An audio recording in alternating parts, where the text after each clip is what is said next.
यदि आपका चर लगन है तो 11th हाउस का जो स्वामी है वो बाद केस बनेगा।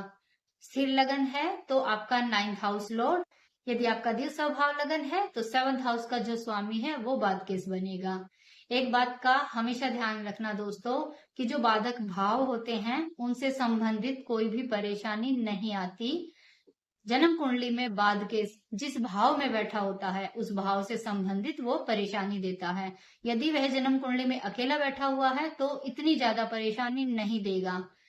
उसको परेशानी तब होगी जब यदि वो बाद के तीसरे, छठे, 8वें और 12वें भाव के स्वामियों के साथ बैठा हो या फिर किसी वक्री ग्रह के साथ बैठा हो, क्योंकि ये जो भावों के स्वामी हैं यही परेशानी देते हैं और इनके सपोर्ट से ही जो बाद केस है वो बड़ी परेशानी आपको देगा। इसे एक एग्जाम्पल के माध्यम से समझने की कोशिश कीजिए।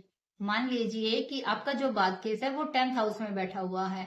10th हाउस हमारी प्रोफेशनल लाइफ का होता है, तो बार बार काम में बदलाव होना, आप जो काम कर रहे हैं उसमें आपको प्रोग्रेस का ना मिलना या फिर प्रमोशन होने में बहुत ज्यादा डिले हो जाना, बॉस के साथ अनबन रहना आदि, इन सभी समस्याओं का आपको जीवन में बार बार सामना करना पड़ेगा।